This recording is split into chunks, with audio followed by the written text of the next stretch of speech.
আসসালামু আলাইকুম। Welcome to cricket গল্প হবি। আপনারা সবাই কেমন আছেন? আশা করি আপনারা সবাই ভালো আছেন। তো আজকের ভিডিও থাম্বনেল থেকে বুঝে গেছেন কি নিয়ে কথা বলবো। তো আজকের ভিডিওতে কথা বলবো এনসিএল এ টি-20 যে নতুন খেলাটি চালু হয়েছে, তার মধ্যে খুব দুর্দান্ত একটি ম্যাচ হয়েছে ঢাকা ভার্সেস সিলেট। তো ঢাকার ক্যাপ্টেন নাইম শেখের দল মানে খুব বেশি রান হয়নি, 20 ওভারে তারা 156 রান টার্গেট দিয়েছিল সিলেটকে। আর সিলেট সেই ম্যাচটা জিততেও ইতিহাস করতে পারেনি তারা। কেন ইতিহাস কথাটি বললাম আসুন জেনে নিই। ইতিহাস কথাটার মূল হচ্ছে শেষের 2 ওভারে শুধু কথা বলি, আর ভিডিওটা অনেক বড় হয়ে যাবে।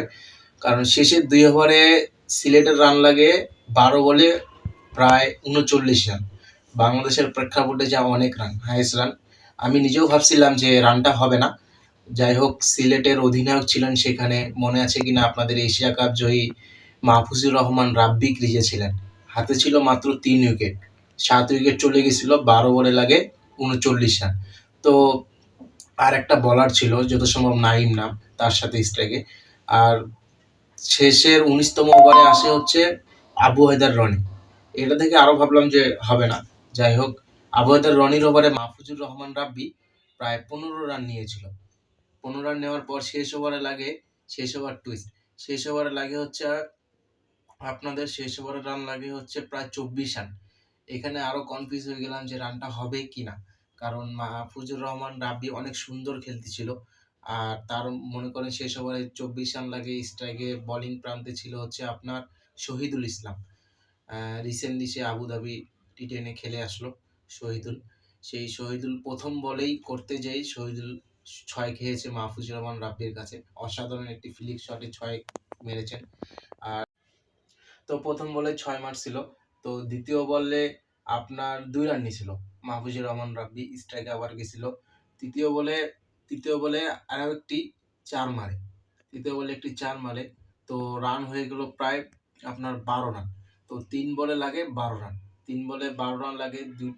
দুটি বল আপনার আবারও একটি ডট হয়। ডট হওয়ার পরে পরপর দুটি 6 মারে মাহফুজুর রহমান রাব্বি, পরপর দুটি 6 মারে। তো এই ছিল আজকের, খুব ইতিহাস করতেও পারেনি, 1 রানে হেরে গেছে সিলেটের দল। মাহফুজুর রহমান রাব্বি অনেক সুন্দর একটি ক্যামিও খেলেন, প্রায় 39 বলে 80 না 82 রানের একটি ইনিংস খেলে। তো আজকে পুরো দিনই খেলাগুলো যদি আপনারা দেখেন এনসিএল টি-20-র, অনেক সুন্দর খেলা হয়েছে। এনামুল হক বিজয় 100 মারছে। মুশফিকুর রহিম অনেকদিন পরে আসে 46 রানের একটা ইনিংস খেলছে। তৌহিদ হৃদয় আপনার প্রায় 60 থেকে 70-এর মতো একটা ইনিংস খেলছে। তো টি-20 আপনার এনসিএলটা হয়ে আমি মনে করি ক্রিকেটারদের জন্য অনেক উপকার হবে। কারণ টি-20 যুগে টি-20 খেলতে হবে। ওয়ানডে আর টেস্ট দিয়ে তো টি-20 খেলা যায় না। তো এবং আমার যেহেতু নতুন, তাকে সবাই আগিয়ে নেওয়ার জন্য এটাকে সাবস্ক্রাইব করবেন, এবং কিছু যদি বলার থেকে অবশ্যই কমেন্ট করবেন। আমি আপনাদের সাথে আছি। তো আপনারা সবাই ভালো থাকবেন। আসসালামু আলাইকুম।